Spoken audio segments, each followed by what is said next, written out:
En contexte de pandémie, l'agriculture et l'approvisionnement local en nourriture ont pris une ampleur considérable.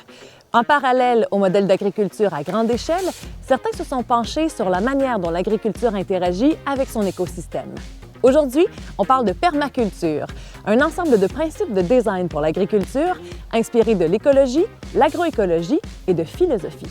On se trouve actuellement au verger La Montagne où on va à la rencontre aujourd'hui de Tony La Montagne qui est responsable des cultures. Il est copropriétaire du verger avec son beau-frère Alain Pitre où il cultive plus de 5 acres d'arbres fruitiers et de légumes sous les principes de la permaculture. Allô? Hey, Allô, bonjour Tony? Stéphanie, Ça va bien? ça va bien toi? Enchantée? Oui, moi aussi.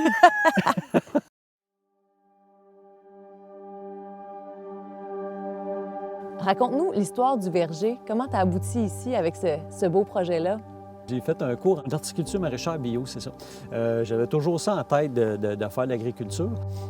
J'écoutais La Semaine verte, puis à un moment donné, j'ai vu un monsieur qui s'appelle Stéphane Sobkowiak. Il s'est mis à parler de permaculture. Je me suis dit, quand j'ai vu ça, j'ai fait, c'est ça que je veux faire. Dans mes allers-retours en Gaspésie, j'avais mon beau-frère, Alain Pitre. On voulait faire quelque chose ensemble, puis moi, je me suis mis à lui parler de ce projet-là que j'aurais voulu planter un verger. Je suis arrivé en novembre. Au mois de février, on a trouvé cette terre-là. C'est une job pas mal à temps plein l'été. Je travaille fort ici. Il y a vraiment la taille, la récolte, les problèmes de maladies, des insectes. Puis cette année, on a eu beaucoup. Fait que ça demande beaucoup d'observation. Oui, bien ici, je trouve que c'est un site qui a été vraiment bien sélectionné. L'orientation est presque nord-sud, parfaite. Donc, c'est ce qu'on veut pour un verger, pour le côté ensoleillement.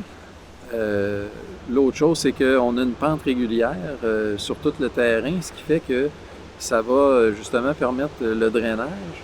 Puis aussi d'éviter des gels qu'on pourrait avoir dans des baisseurs parfois.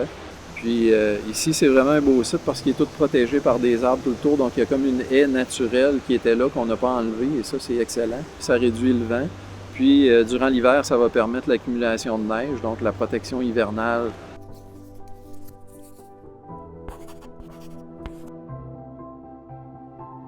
La permaculture, c'est qu'on veut créer des systèmes nourriciers qui vont interagir avec le milieu environnement. C'est des écosystèmes un peu, je dirais, humains, qu'on ne retrouve pas nécessairement dans la nature, mais qu'on crée toutes pièces, puis après ça, une fois qu'on les a assemblés, bien, la nature autour vient s'intégrer dans l'écosystème humain. C'est ça qu'on observe sur la planète de façon générale. Les écosystèmes naturels sont toujours en croissance, alors que quand on fait de l'agriculture conventionnelle, on est plutôt dans un système où on va aller prélever des ressources et on va en rapporter de l'extérieur pour compenser notre prélèvement. Donc, on va créer un milieu qui va s'autosuffire puis qui va être en augmentation, en croissance en fait, par les interactions des différentes plantes qu'on va mettre. Puis, on n'ira pas faire un prélèvement non plus qui va faire qu'on va retirer toutes les ressources pour être obligé d'en ramener d'autres. Donc, on va plutôt, je vais donner un exemple, mettons, on va créer à travers nos arbres fruitiers, on peut amener des arbres plus conventionnels, puis toutes les feuilles qui vont tomber au sol, bien, ça fait notre apport de matière organique, puis une partie d'apport azoté, ce qui fait que ça va nourrir notre sol parce qu'on a mis des arbres autour. Quels sont les grands principes de la permaculture? Comment est-ce que tu réussis à appliquer ça ici? Ce qu'on veut, en fait, c'est comme reproduire une forêt mixte, si on veut, pour que ça finisse un peu par s'autogérer. C'est sûr, c'est pas magique, là, mais ça l'aide beaucoup. Au lieu de planter seulement des pommiers, partout, les pommiers, ce qui en fait une monoculture, j'ai planté 2 pommiers, 1 poirier, 2 pommiers, 1 prunier, des pommiers, poiriers, pommiers, pruniers. Puis dans l'autre rangée, je vais avoir des fixateurs d'azote, de mélanger à ça. On a planté des caraganas puis des argousiers qui sont des fixateurs d'azote. Quand ils vont être assez gros, les arbres, ils vont toucher à un fixateur d'azote. Le fixateur d'azote va chercher l'azote de l'air, puis il le fixe au sol pour le rendre disponible autour de lui. Azote, c'est pour le feuillage, la verdure, tout ça. Azote, phosphore, c'est les racines pour enraciner. Puis le potassium, quand on dit j'ai mis du 20-20-20, c'est azote, phosphore, potassium. Okay. Le potassium, c'est pour la mise mise à fruits. Tu sais, au printemps, ben, t'as mieux avoir de l'azote pour que l'arbre il fasse du feuillage, que tu ne mettras pas du potassium pour faire du fruit, mettons, tout de suite. Tout ce qu'on met pour nourrir l'arbre, c'est qu'on a mis du BRF, du bois raméal fragmenté. Fait que toute la branche de 4 pouces et moins, on passe ça dans un chipper et puis on en a mis à chaque arbre. Puis ensuite de ça, j'achète du fumier qui a été composté, qui a été retourné comme il faut. Et puis on en met une ou deux pelletées à chaque arbre. Ensuite de ça, c'est que tu vas cultiver sur 3 hauteurs. Tu as tes arbres qui sont les plus hauts. Ensuite de ça, entre les arbres, comme moi ici, j'ai planté des plants de cassis. Bien, j'ai 12 pieds entre chaque arbre.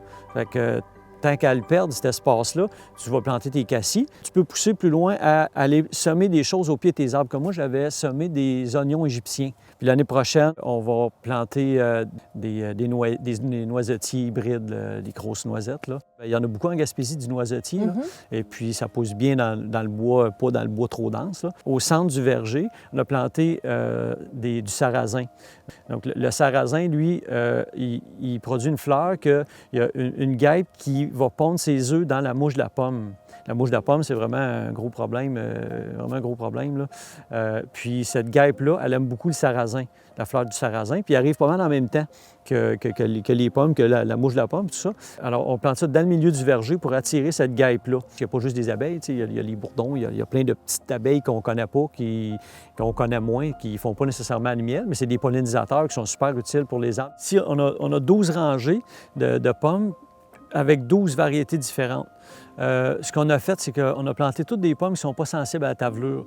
Ça, c'est vraiment un gros problème là, avec la Macintosh, la Cortland. Quand tu as ces pommes-là, à chaque fois qu'il pleut, dans les vergers conventionnels, il faut qu'ils fassent un arrosage de fongicides. Cette année, les pommes étaient petites, puis il y en avait beaucoup de déformés parce qu'ils ont tellement manqué d'eau que ça a été un problème. Mais je vois que, bon, telle sorte, elle ne subira pas la sécheresse, elle l'absorbe très bien. Donc, ça tend à s'équilibrer, tandis que si tu as juste une variété de pommes, bien, tu peux te tirer dans le pied. La saison. Ben oui, certainement. Vous inspirez de ce qui se fait en nature, d'un écosystème naturel pour créer un design dans le verger, essentiellement? Oui, exactement. C'est pas juste dans la façon de planter, ça va être avec les bâtiments, comment que les bâtiments vont être installés autour de ton verger, ta maison, les animaux. Comme en permaculture, ils disent que quand tu fais quelque chose, il faut que ce soit utile à trois choses différentes. On a des asperges là-bas. J'avais mis mes poules avec un grillage électrique. Puis les poules, bien, eux autres, ils mangeaient toutes les mauvaises herbes, puis ils laissaient les asperges là. Ils remettaient le fumier au sol, ils enrichissaient mon sol. Puis ils me donnaient des œufs. Une fois que la portion était faite, d'où est-ce qu'il était par rapport à la grandeur de mon filet, bien là, je le repassais. Oui. Mais c'est toutes des choses comme ça. J'ai ça. Ici, bien, ça va être des cassis pour l'année prochaine. Tu sais, ça vient comme 6 pieds par 6 pieds quasiment, ça vient gros. Puis le but, c'est qu'on n'aura plus besoin d'aller couper la pelouse entre les plants. Je mets un géotextile autour de chaque arbre comme ça. Fait que ça limite les mauvaises herbes de pousser. Puis ça fait que ton sol devient vraiment... Tu viens vraiment avec un beau sol. Toute la tourbe en dessous, elle va se décomposer. Les vers de terre vont se lancer là-dedans. Puis en plus, je remets du compost. Fait que la terre devient vraiment riche. L'arbre est vraiment bien là-dedans. Puis ensuite de ça, je remets du BRF par-dessus. Comme ça, du bois raméal fragmenté. Pour cacher le géotextile pour qu'il se conserve plus longtemps. Tu sais, le noisetier, ça peut prendre 7-8 ans avant de produire. Fait que c'est toujours du long terme. Ça pousse vraiment bien entre les arbres. C'est vraiment un beau complément en permaculture, là, le noisetier hybride. Là. Quels en sont les bienfaits comparativement à l'agriculture qu'on connaît plus industrielle? Fait que souvent, tu vas avoir moins d'intervention pour les insectes. La mouche de la pomme arrive dans ton pommier, bien, elle va se déplacer à côté, il va y avoir un poirier, elle va se déplacer à l'autre place, ça va être un prunier. Ils vont être moins portés à se disperser puis à revenir dans son arbre si elle ne trouve pas d'autres pommiers. Tandis que si tu es en monoculture, bien, c'est comme si on le champ libre. Là, le fait d'implanter la permaculture, c'est beaucoup, beaucoup de travail. Là. C'est comme faire de la coupe sélective dans une forêt. T'sais. Si tu fais ça comme il faut, tu vas toujours avoir des arbres de plus en plus beaux, puis de plus en plus de bois. Je veux dire, les arbres, ça prend du temps, un pommier, avant de récolter. Là, ça fait 2 ans qu'ils viennent de commencer à récolter. Pour dire, là, je me pars un verger, là, ça prend un peu de folie.